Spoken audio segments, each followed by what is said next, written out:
અમદાવાદમાં ગરમીને લઈ કોર્પોરેશને રેડ એલર્ટ જાહેર કર્યું છે। રેડ એલર્ટના પગલે સિવિક સેન્ટર્સ પર ખાસ વ્યવસ્થા કરવામાં આવી છે। કોર્પોરેશનના સિવિક સેન્ટર્સ ઉપર ખાસ વ્યવસ્થા કરવામાં આવી છે। રૂટીન ચેકઅપમાં આવતા લોકો માટે ઓઆરએસની વ્યવસ્થા કરવામાં આવી છે।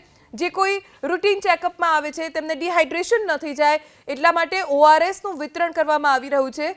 અમદાવાદમાં રેડ એલર્ટ કોર્પોરેશન તરફથી જાહેર કરવામાં આવ્યું છે અને એ પ્રકારની કાર્યવાહી અને આયોજન પણ કોર્પોરેશનનું અલગ અલગ વિસ્તારમાં જોવા મળી રહ્યું છે। અમદાવાદ શહેરમાં અમદાવાદ મહાનગરપાલિકા તરફથી આગામી 5 દિવસ માટે રેડ એલર્ટ આપવામાં આવ્યું છે। 45 ડિગ્રી અથવા તેનાથી ઉપર તાપમાન જઈ શકે તે પ્રકારના આકલનના પગલે અલગ અલગ સિવિક સેન્ટરો ઉપર અત્યારે ઓઆરએસ કોર્નર ઊભા કરવામાં આવ્યા છે। જે પણ મુલાકાતીઓ અહીંયા આગળ આવતા હોય તે તમામ લોકોના શરીરનું તાપમાન જળવાઈ રહે અને ડિહાઇડ્રેટ ન થાય તેના માટે ઓઆરએસ જે મુલાકાતીઓ છે તેમને આપવામાં આવી રહ્યા છે। અલગ અલગ કામગીરીઓ કરવામાં આવશે।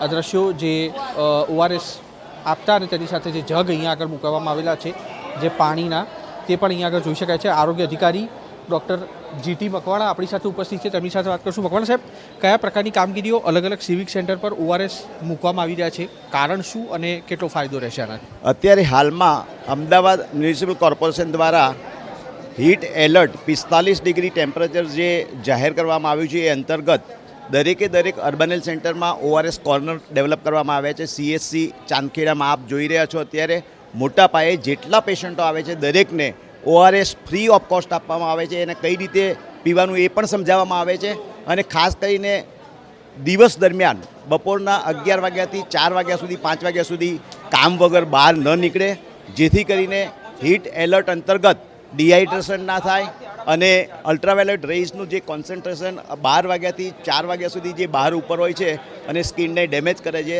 જે તમને રેશ ડેવલપ થાય છે અને ડિહાઇડ્રેશન જે ઇલેક્ટ્રોલાઇટ ઇમ્બેલેન્સના હિસાબે મસલ ક્રેમ્પ થાય, હાઇપોટેન્શન થાય, ઇવન તમને બેભાન થઈ જાય એવી દશા થાય અને વધારે એક્સપોઝર થાય તો હીટ સ્ટ્રોક પણ થઈ શકે। આ બધું ન થાય એટલા માટે 12 થી 4 તમારે બહાર ન નીકળો એવી સલાહ છે અને સાથે સાથે ગાર્ડન ડિપાર્ટમેન્ટ પણ અમારા આ સમય દરમિયાન ચાલુ રાખવામાં આવ્યા છે અને અન્નપૂર્ણા સેન્ટરો ઉપરથી પણ સરકારના માધ્યમથી કહેવામાં આવ્યું છે કે બપોરના ટાઈમે છાશનું વિતરણ કરવામાં આવે અને સાથે સાથે કન્સ્ટ્રક્શન સાઇટો છે એમાં પણ બપોરના કામગીરી બંધ રાખીને ત્યાંના કર્મચારીઓ અને લેબરર દરેકને પીવાના પાણીની વ્યવસ્થા અને છાશની વ્યવસ્થા જે તે કન્સ્ટ્રક્શન સાઇટના માલિક દ્વારા કરવામાં આવેલી છે।